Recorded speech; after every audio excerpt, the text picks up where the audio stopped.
Hi, welcome back to Mildly Familiar, the only show where my mic's not close enough. Hi, welcome back to Mildly Familiar. It's been a while. I hope you've been eating your veggies.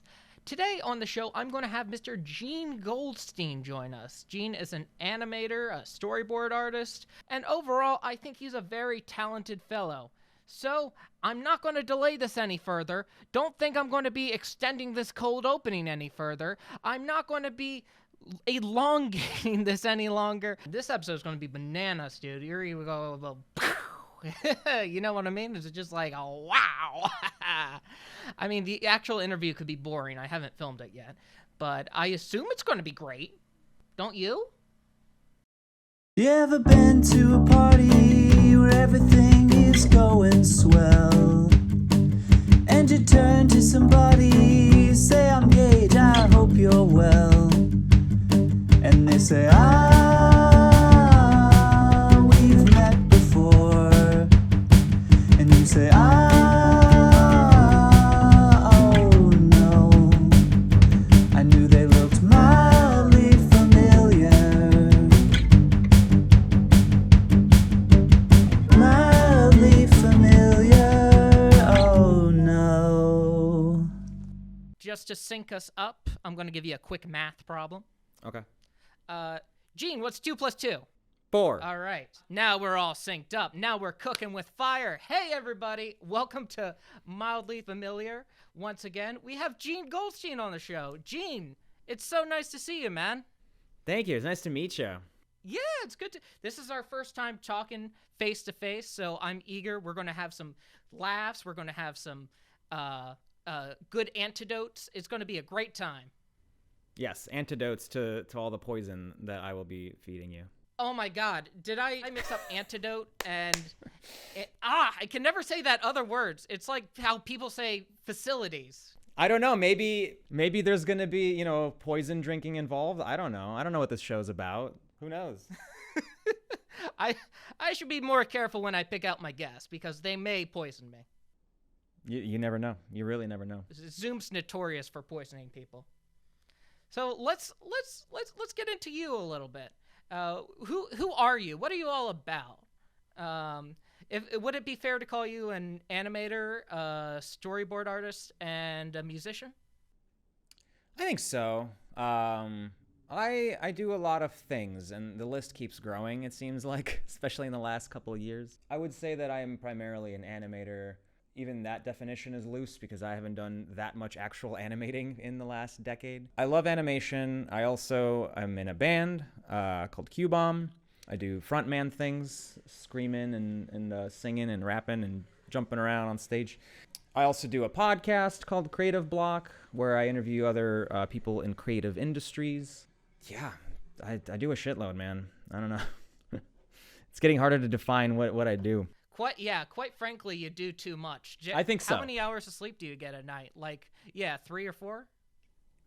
No, and that's worth noting because I actually take my sleep very seriously, and so I sleep at least 8-9 hours. I don't know. I take it very seriously because all of the things I do, and so I take rest very seriously. I don't love that mentality of I'll sleep when I'm dead because all you're going to do is just burn out faster and then not be able to make as much. You're not going to be able to produce as much stuff. So, it's just good. It's just time management. I have my day broken up into chunks and, I'm lucky that I work with a lot of people who help me make the stuff that I'm making, a lot of collaborators, and I pay some people to help. I'm lucky that I have a full-time job that supports me well, and so I can keep doing the things that I love to do while working the day job grind, But it's just a balance. That's awesome. That sounds like a lot of time management too, which I'm awful at. I might get 18 hours of work done one day, and the next 3 weeks I'm just on my ass. I'm horrible at just sitting down and doing something. It happens. No, it happens, man. And there's definitely been weeks and months where I was in the same position, especially the first year of the pandemic was brutal. It was brutal for everybody.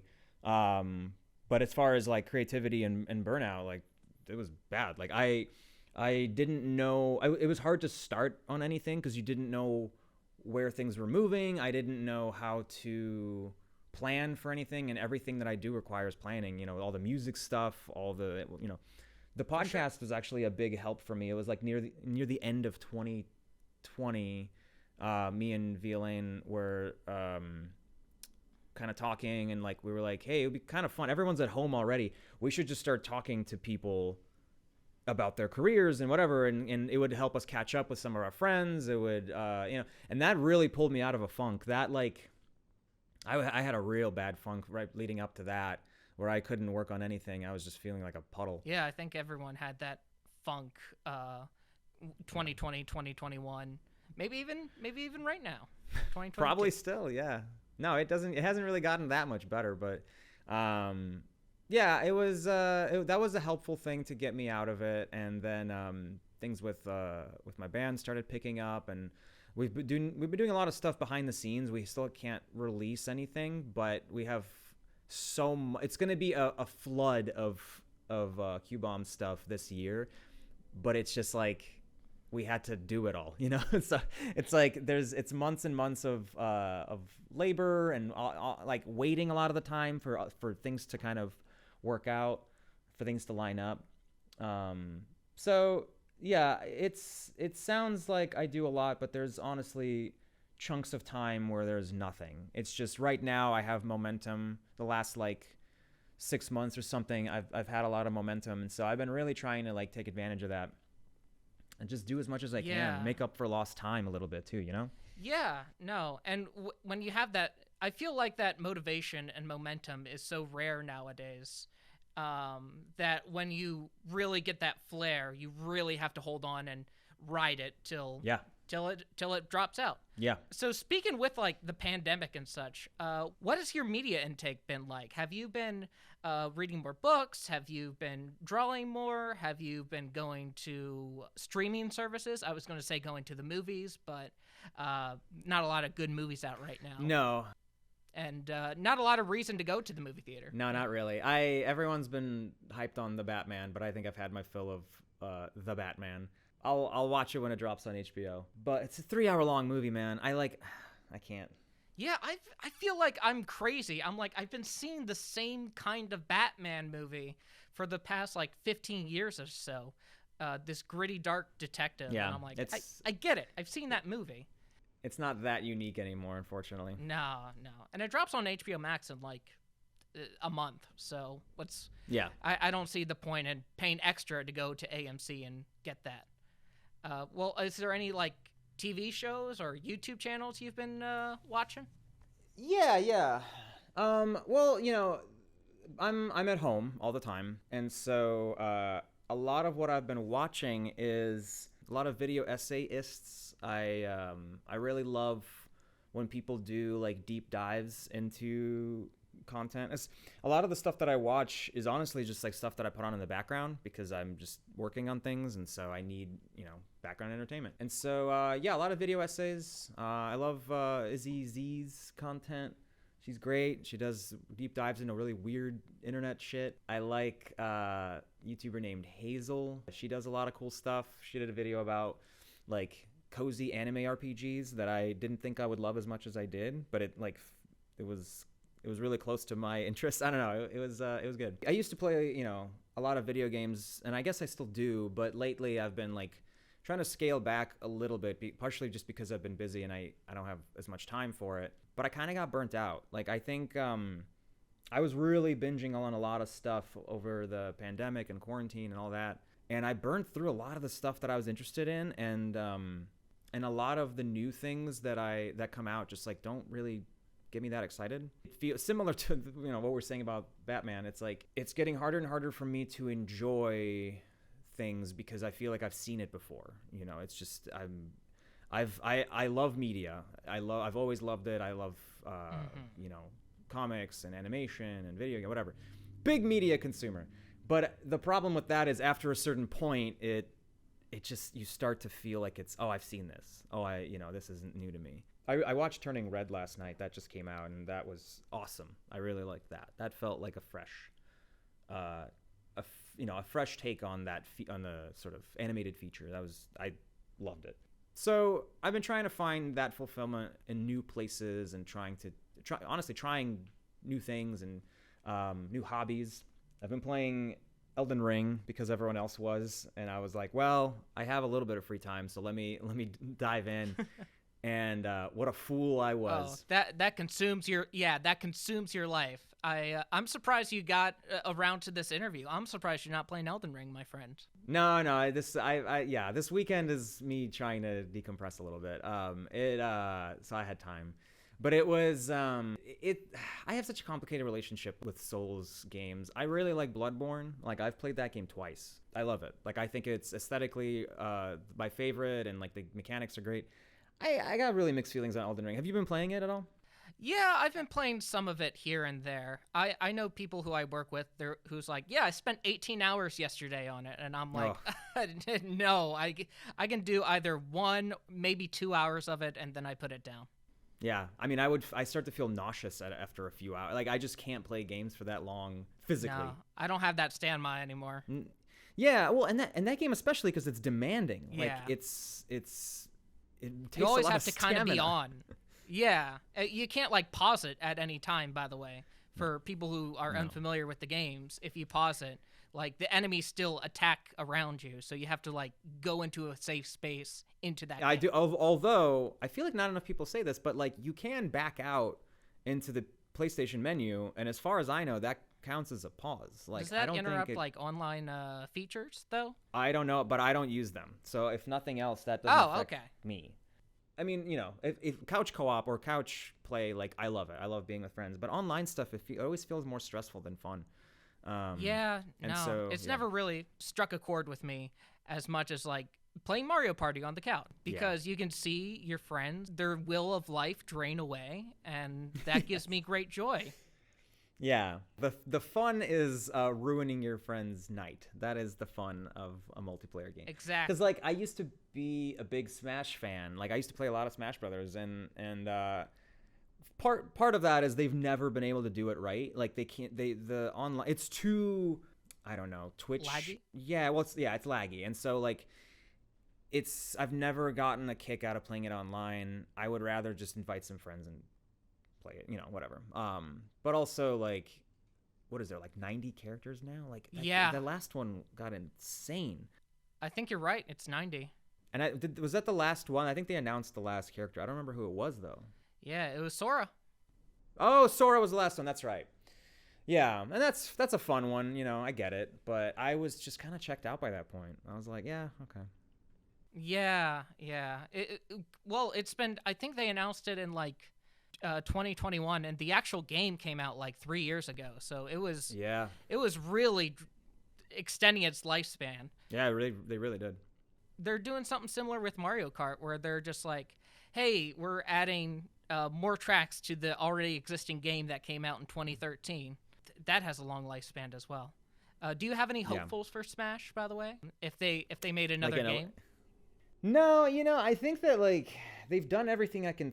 Okay, so if we're thinking like pie in the sky, like who I would love to see, who would get me excited? Because Sora didn't do anything for me. I was never a Kingdom Hearts kid. Yeah. I would be tickled if they put in Goemon from Goemon's Great Adventure and Mystical Ninja. Ah, I know exactly, the blue hair guy. Yeah. Mm-hmm. Yeah. I don't think it's impossible. I think that it is unlikely because those games are pretty popular in Japan.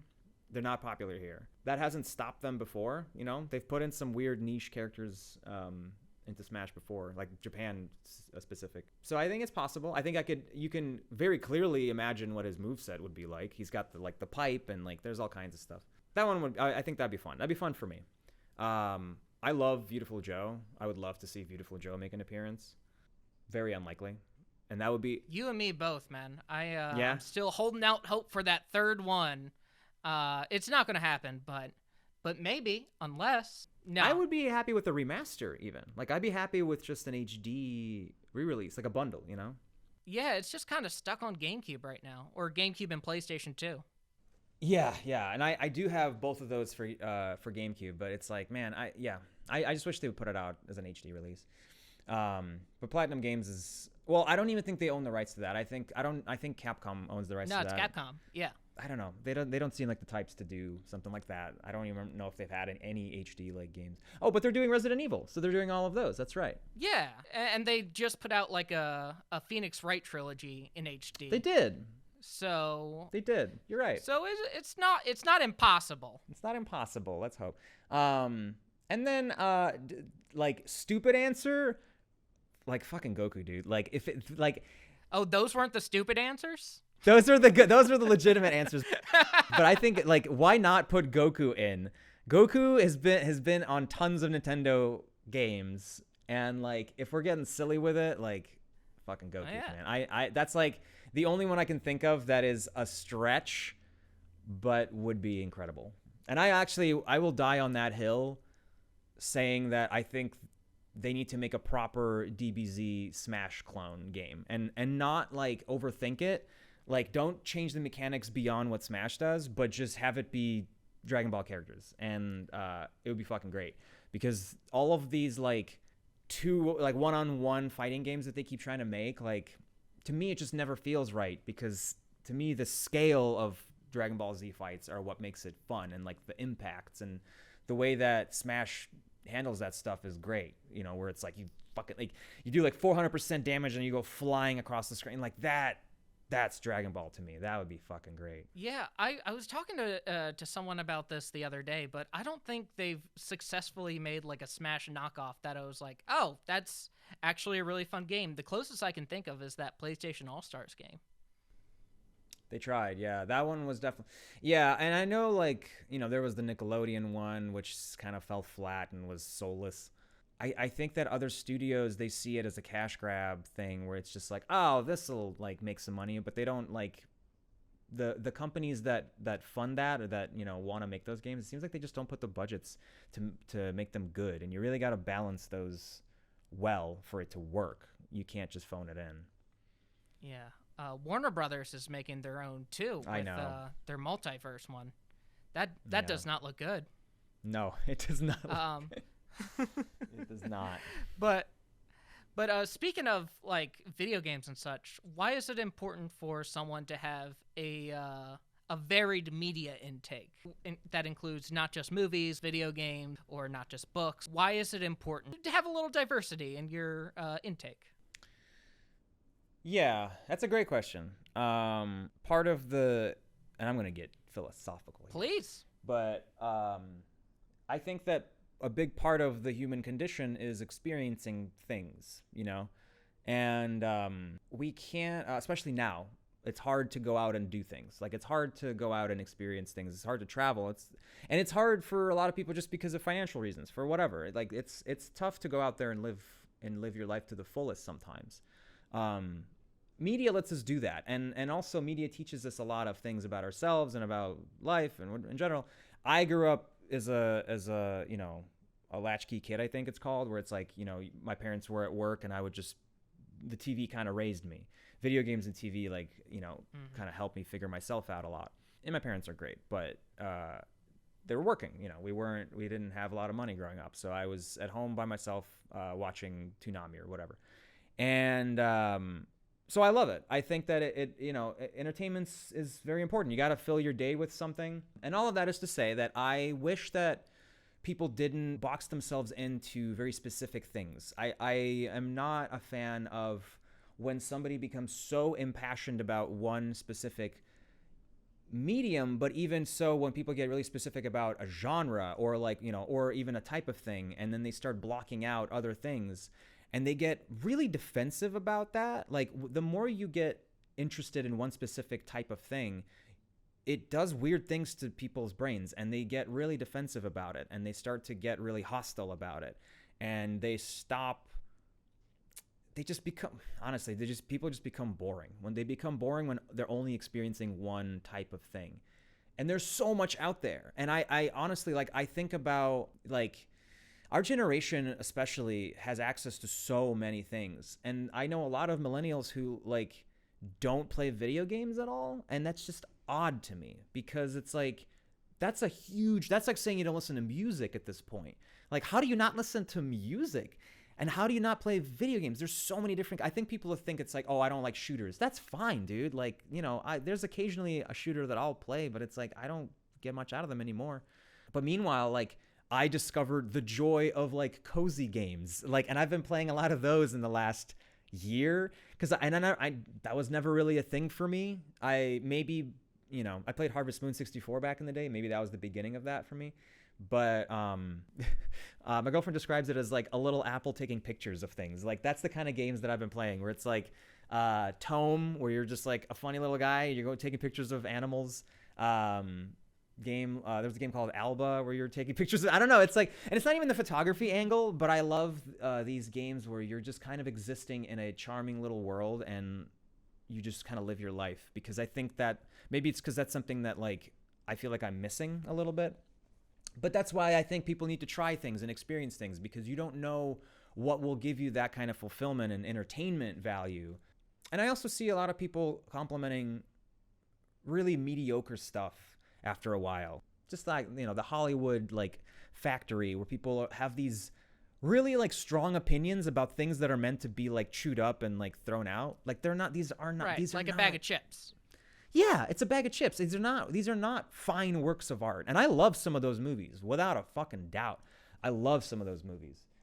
But they're disposable, and it's schlock, and it should be schlock. And when people start arguing about, you know, how good is the most recent Marvel or the Batman or whatever, it's like, I'm fucking begging you, watch another movie. Like, fuck. Like, there are so many types of things coming out all the time. So many movies that are not, it doesn't have to be art house, although there's plenty of good stuff there. But there's so many movies always coming out, especially now everything's kind of coming out on streaming. There's tons of stuff. Yeah, not just to watch, but things that you haven't watched yet. I assure you. Oh, yeah. Yeah. There's tons. There's so much. HBO Max has been really good about that. I watched Ben-Hur recently, the original. Oh, wow. And long-ass movie, by the way. It's 3 hours and 14 minutes. Yeah. Was it worth my time? Probably not. But the chariot scene, really good. They had people just flip off the chariots and then get run over by horses. It was fantastic. Yeah, they actually did that shit. Yeah, there was no CG. Yeah, they couldn't. It wasn't invented yet. But yeah, I mean, I kind of went through that phase. I like educated myself on a lot of classic movies in my like early to mid 20s. Like I watched a ton of stuff and found a lot of favorites, you know, found a lot of movies that I liked from back then. I've been doing a lot of rewatching lately because a lot of newer movies have not been my cup of tea. And there's a lot of good stuff out there right now, but a lot of stuff just like I don't connect with it. But there's a lot of stuff that's come out that came out years ago, decades ago, that it still holds up, you know? Like I watched High Fidelity the other day. Like it was a movie that I had never seen, and I didn't love it, but it was interesting. It was a snapshot of that time, and it's very charming. It's very charming. Yeah, it was a unique movie. Kind of a romantic comedy, but it's not. It's like a weird like anti-romantic comedy. I was one of the last people that was getting Netflix DVDs. And everyone's like, they're still doing that? I'm like, yeah, they're still doing it. And where the hell else do you watch old stuff? You know, because I don't want to have to rent things on Amazon Prime or not even Amazon Prime, but just Amazon, like every time I want to watch an old movie. The DVDs were like $10 a month, and it was like as many as basically as I could rent to do that. But now I just kind of see what pops up on streaming services and catch up that way as everyone else. Yeah. It's good to go back and just say, oh, I kind of recall this movie. Someone said one time in a bar. I'll watch all of it. It's very easy to fall down I'll watch it later. It's on streaming. But speaking of different media intakes, do you have any favorite Renaissance figures? And when I say Renaissance, I mean like people with many talents, like a David Bowie who like acts and sings and dances. Yeah, immediately Worthikids comes to mind, because I think that Worthy might be a genius. I don't know, like the amount of output that he has had and constantly nails it is just like staggering. Like he's amazing. I got him on my podcast, Creative Block, like pretty early on, and it was really great talking to him. And he just loves to make stuff. Like, he just loves to make things, and he's good at it, and people love it, and that's great to see. Louie Zong, I think, is another one. I think Louie is also might be a genius. He like plays jazz piano and writes music and does like 2D animation, and it's like it's insane.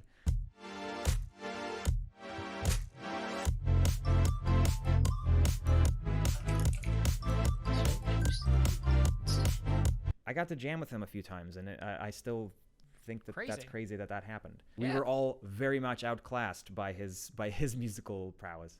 I haven't heard of either of those people. I need to listen to the Creative Block episodes. Yeah, you should. Worthikids, he started with like taking audio clips from TV shows like Steve Brule show and like doing like animated versions of it, but then started doing original stuff. And it's crazy. It's like he writes the music for it. He does a lot of the voice acting for it. He learned how to use Blender specifically to optimize his pipeline, and it's awesome. Like, he figured out a way to make shorts that look like stop motion, like Rankin Bass stop motion. Someday someone will dig up my dried up old bones.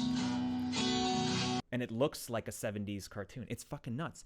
And he did I think an 8 or 9 minute long fake pilot for a Japanese stop motion show from the 70s. And it's completely made up, but it looks like a forgotten piece of media. Like, it is crazy. 地球のことは聞いたことがある。そこには車もあるのか？ええ、あります。そりゃすごい。So yes, you should definitely check out Worthikids and Louie Zong. They're both amazing. Yeah, I should. I was expecting you to say someone like Steve Martin or David Bowie, but I like that I've never heard of those people. I'm always trying to learn more. Keep it fresh, man. Yeah, I love that there's a new generation of like online creators. Gotcha. Because the people that you mentioned, it's like that's from a different time, and so. To me, like, I love seeing the way people use the internet and online media, and like how they're taking advantage, how they have figured out how to take the attention of online audiences really well, because it's hard. It's hard. Anybody that's tried to make anything online knows how fucking hard it is to get people to pay attention to you. Yeah, everything's so competitive. It's so competitive, and anybody that's figured out how to do that is like, I applaud it, and I'm jealous of their brain and skill. So and and speaking of I guess I don't have a good transition for this, but I did want to talk about the idea of living in LA versus actually living in LA, because I listened to your first Creative Block episode, and you said for the longest time you wanted to live in LA, and now that you're actually here, you're not sure that you want to live here anymore. It's complicated. It's like, I did want to live in LA, and I still like living in LA. Like, I'll visit. I'm from the suburbs of Chicago originally, and I still have a fondness for that, and I love living in sort of quiet, open spaces like that, where there's parking lots and wide roads. Isn't that great? Isn't it great? Yeah. And living in LA, and especially the Valley where I live, is like just kind of a little stressful all the time. And it's not like it's, New York City by any means, but it's frustrating. It's frustrating. Housing is insane. Rent is insane. Everything, it's really expensive to live here. That has dampened things. Yeah. I'm always conflicted about that, because I have a lot of friends here. I have, my music stuff is happening here. And so I have to kind of stay put for a while, I think. But I'm trying to create a better living situation for myself, because like the desk that I'm at right now is in our living room. We never planned to be working from home. This was supposed to just be a crash pad essentially, because we had an office to go to. We were out doing things more often, and so this was just a place to watch movies and sleep, whatever. And play video games. Now it's become my home office, and that sucks. And so I really, this year I need to figure that out. with some sense of permanence. Yeah, my my work computer is in my kitchen because I live in a studio, and I just don't have like the space for anything right now. Like my this PC, I don't play any video games on there just because I'm trying to dedicate this to, like, this is my workspace, and on the couch is my relaxing space, and in my bed is my sleeping space. It's very hard to relegate all of that, and I think a home is should be, obviously it's not because of the pandemic thing, but it should be a place where you just decompress it's like a safe zone. It is, and it's a shame that we had that taken away from us, and like, you know, everyone's going through that. I think a lot of people are going through that, and so it's LA makes it tough. LA makes it tough to have that kind of separation. The work has bled into our home lives so much, so that a lot of stuff that I used to like about it just kind of have gotten tainted over the years. But that is to say, I still love the West Coast. I really like I like how many things that you can do in LA at any given time. Like, for sure. Now that things are opening up a little bit, I'm starting to feel that again, you know, where there's just like screenings and like events. There's a lot of stuff happening, so you do get to experience a lot. And I would hate to lose that, because when I go back to the suburbs to visit, I like the openness. I hate the weather. I can't stand winter. I can't stand cold. So I can never go back to any kind of actual winter climate. That's done. I'm done with that. I'm such a baby when I go back home for like Christmas or something. I'm just like, it's not 65 degrees all the time. Might as well just stay in bed all day. That's my philosophy. It's tough. Yeah. I went out there for almost a month in January, and like, I just didn't really do anything. Like, I didn't go anywhere, and it starts to kind of wear you down. And I think that's why, you know, housing and stuff is a little more affordable out there for sure, because you have to be at home more. But that's not really the life I want to lead. So I got to figure out that balance for myself. Yeah. We're all works in progress, baby. Just yes, we are. Gotta keep chipping away till we find that balance. That's true. But speaking of balance, there's good and bad. What's the difference between a good and bad teacher, Gene? That was an excellent segue. I know, smooth as butter. Yeah. That's also a great question. I think that a great teacher doesn't try to teach you things. They try to teach you how to learn. That might not apply to everybody, but I think that that's more important, because I think people in general do best when they have to go through something themselves, and when they have to practice and fail. You know, a big part of any success or just any kind of learning is failure, because you have to just do something wrong before you know how to do it right. Nobody ever nails anything right off the bat. And so a good teacher is somebody who will give you the space to learn, but be there to help, you know, to give wisdom and guidance where it's needed. Or if you see one of your students faltering or going down a path that you know is going to be bad, you would try to adjust and try to explain, you know. But you don't want to force anything on anybody. You don't want to tell them, this is how I did it, so this is how it's done. When I went to art school, like, it was a lot of that. It was a lot of like, this is what you have to do to get a job. This is what is current. This is what this is what'll get you a job. And they were all wrong. They were all completely wrong.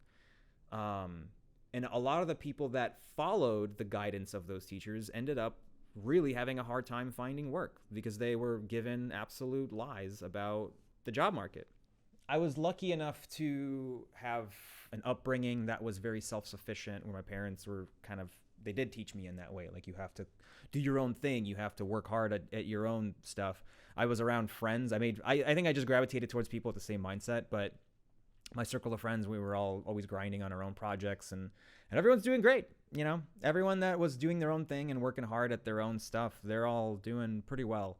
The people who were just following what the teachers were telling them, they're not all doing that great.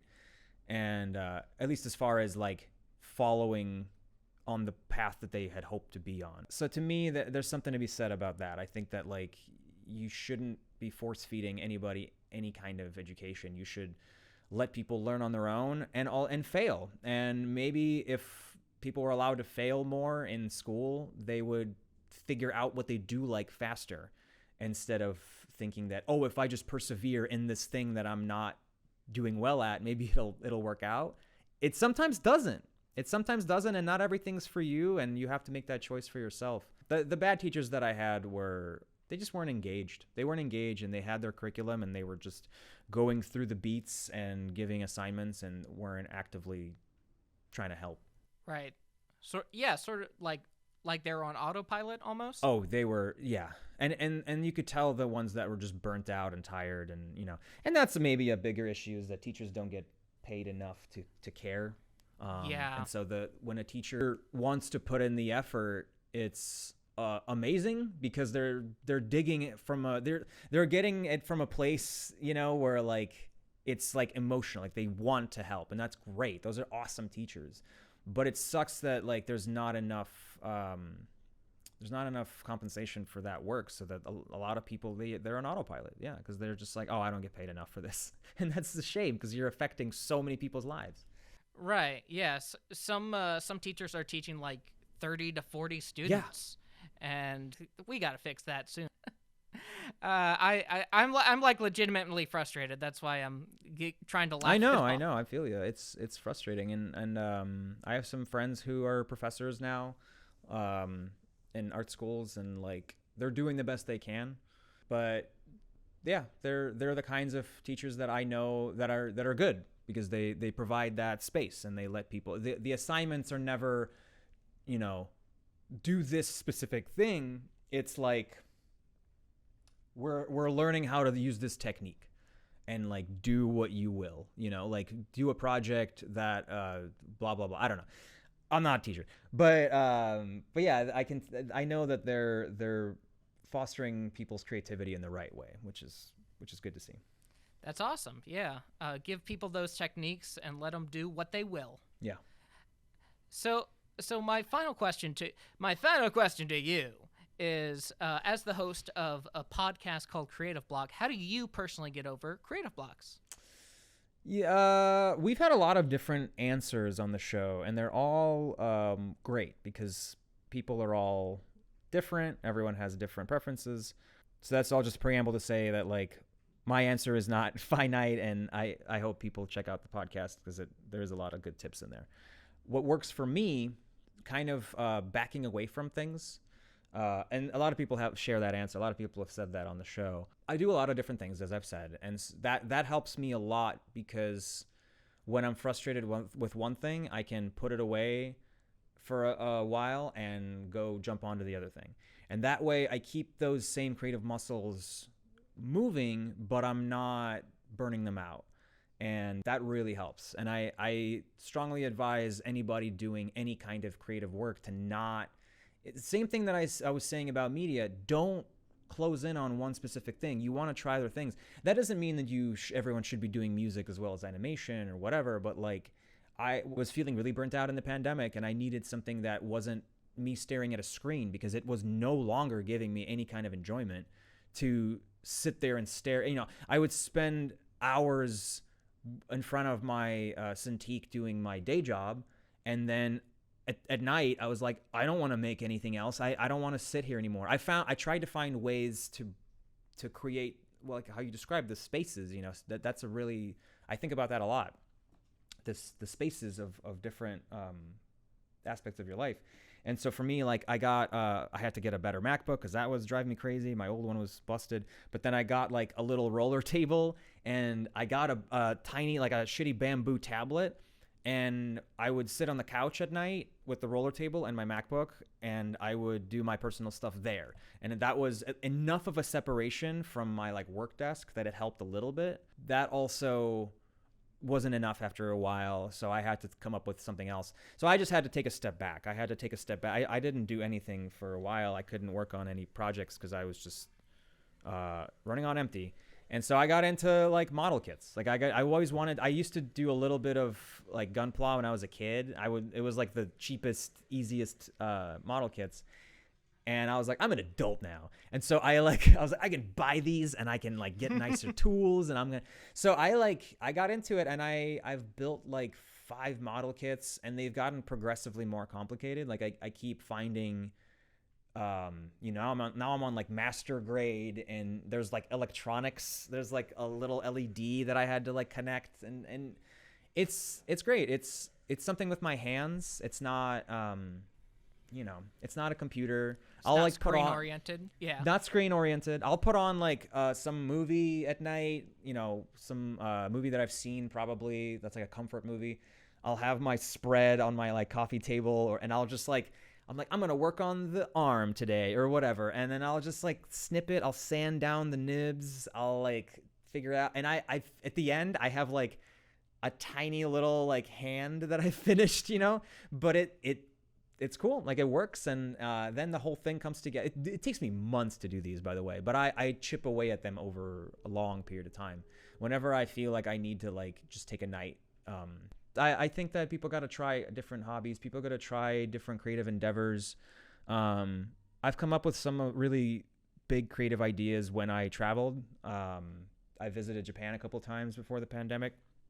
And like both times came back from that like rejuvenated. Like it's for anybody that is in a position where they can travel and go places, like please do. And honestly, like it's worth it to save a little bit of money to have a trip like that, because it really does a lot to like heal the brain and heal burnout. And I don't know. I was never that kind of person. I never really understood the value of that. But after doing those trips to Japan, I've like completely, come around to that thinking. It's like you have to experience things. You have to go out and do things, and that helps a lot. A brain is a muscle and it needs exercise. So. God, I say that all the time. People don't listen to me. Listen to Gene. People should listen to you. And me.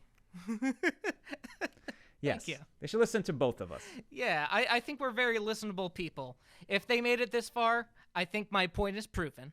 Yes. I've done 70 episodes of Creative Block and people are still putting up with it. So I think I'm listenable. So that's good. Congratulations, Although by the we way. could definitely have more fans. Thank you. I'm sorry. What was that? What was that Creative Block podcast? Where would I find that? We are on YouTube primarily, and that's because we doodle while we talk to people, and we've learned that it's really hard to talk and draw at the same time. So a lot of our guests can't quite do it, but we do get some. And I generally have a hard time with it too. But yeah, that's on YouTube. We are also on Spotify, on Apple, iTunes, all that stuff. We're everywhere. Wherever you check out podcasts, check us out. Very fun. Thank you so much for taking the time to chat with me, Gene. I had a lot of fun, and I learned some new things. I hope so. Yeah, thanks for having me. It's been really fun. Your questions are great. It's all the topics that I feel passionate about. Yeah, thank you so much. I've been following you for quite some time, since like Hyperboy. Oh shit. Okay, cool. Yeah, I remember just being on Newgrounds and watching that again and again. Oh man. Me and my brother used to quote it all the time at each other. Oh, that's great. I do recognize your name. So I think I've definitely seen you interacting before. So I try to be as active on Twitter as possible, as active as my sanity will allow me to. Yes, I was gonna say, please don't be that active. Twitter is a nightmare realm, but we all need it, unfortunately. I don't recommend. This is not an endorsement of Twitter. This is not advertisement for Twitter. God, no. We're very neutral. At least I'm very neutral on Twitter. Gene might be anti-Twitter for all I know.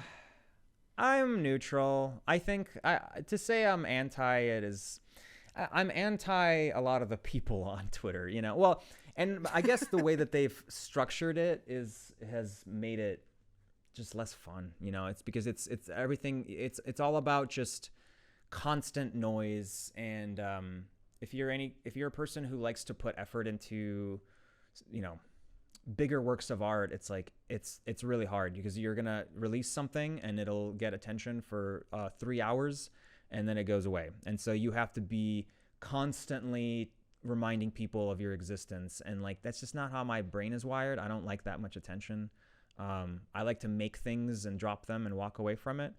And so I struggle with it. But I think it's a good tool. Very quantity over quality kind of website. But it is a good tool for promoting yourself and such. Yeah. Use it as a tool. Yeah. Think of it as a hammer. Yes. Yeah. You can hit yourself in the thumb occasionally with it. But I think that it's a good tool. I think that nothing else has ever really felt like it worked for me. Like Instagram, I could never connect with. Because it requires constant posting of like visuals. That's fucking hard for me. Like, and I'm not the kind of person that loves posting selfies or sketches or like stuff that's not finished. Like I have a hard time with it. And so Instagram was always really hard for me. But Twitter, I have a sizable following, and like it's because I can just I can retweet things, I can post thoughts, I can just kind of be a little bit more of it's a curated version of myself for sure. But it is at least I can be a little bit more of myself, and I don't have to just have output, I don't have to have like actual work constantly being put on there. I can still have people just kind of like me and want to see what I'm up to, which is to me nice. Like I prefer that.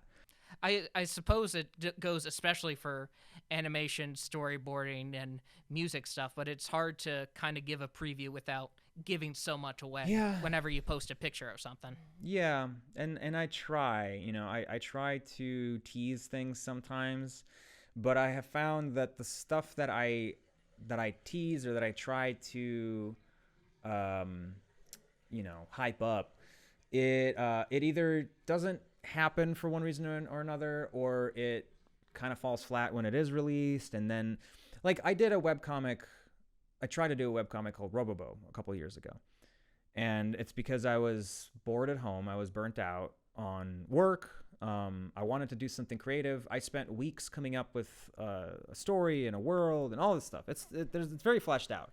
But then granted, I went I went for the moon, and I was like, I'm going to do another animated webcomic, which I did with Planet Panic. And it was too much. It was too much work. I was not in a headspace to do that much work. But also, the reaction to it was great at first, and then extremely dwindled with each week that it went on. And to the point where I was releasing stuff, I would be releasing new strips or whatever, new installments, and people would just not even, friends of mine wouldn't even know that they had come out.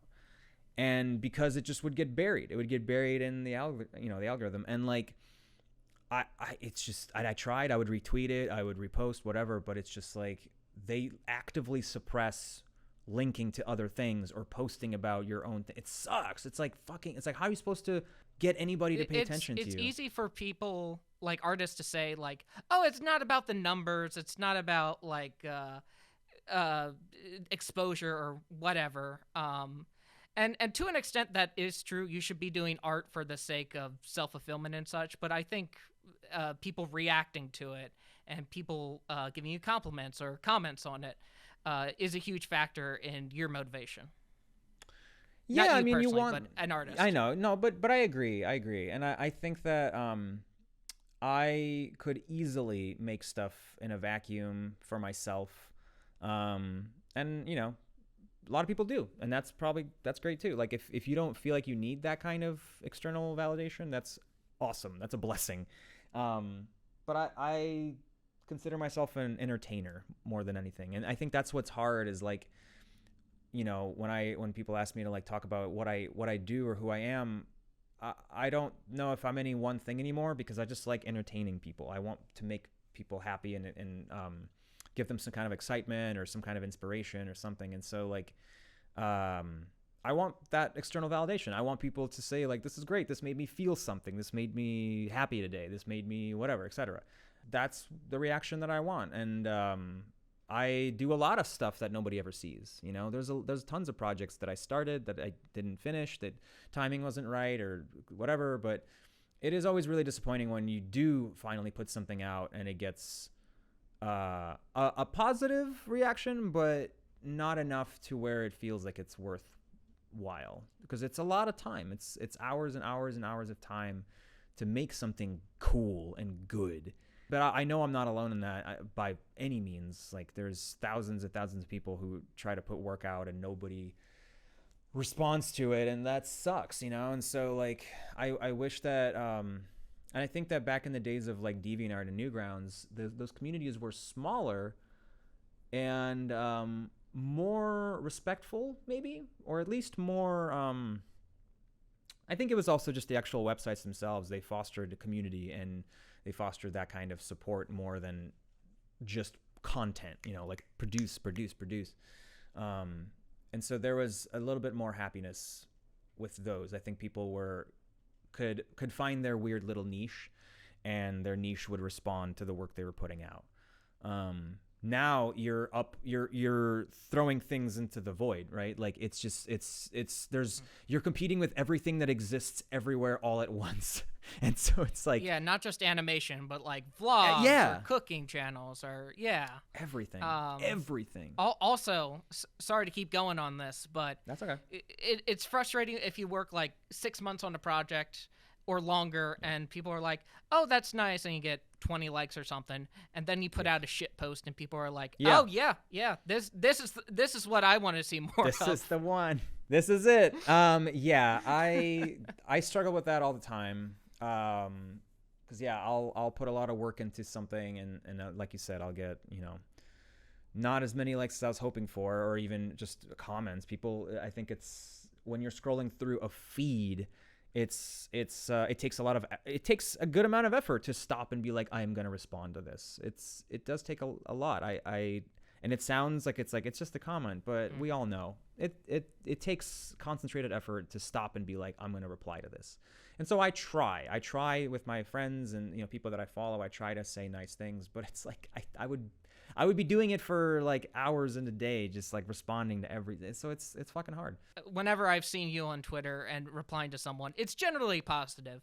I don't think I've seen a mean comment by you yet on Twitter.com. No, I never. So I think you're doing great. Thank you. No, I only, unless somebody really, really fucking deserves it, and those people know who they are. Sure. Yeah, I generally try not to be negative at all, and like occasionally I'll be grumpy and post some you know, lukewarm takes or maybe even hot takes. But that's usually things that where I just want to see if anybody else feels that way. You know, you want to connect with people. You want to find your people. You want to have some kind of common ground. It's not an invitation for some dickhead to tell me how I'm actually wrong and this and that. It's like, you know what? I see Twitter as I see everybody's Twitter presence as a groups at a bar. That's how I see it. It's like you're grouped up at a bar. You're having these conversations technically in public, but you're in your circle. And if somebody comes up and they're cool and they have something to say, even if it's conflicting, you know, it's a different opinion. If they're cool, come on in, man. Let's talk about it. Let's have a drink. Let's talk about it. That's how I see Twitter. If somebody comes into your circle and starts being a dick and starts arguing with you and your friends about something that they had no fucking right to argue with, get the fuck out of my zone.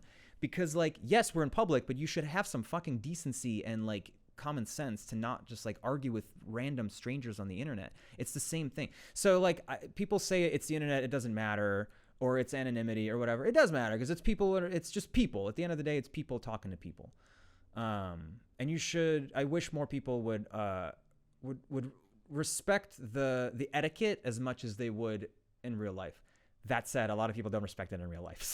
So I guess that might be asking too much.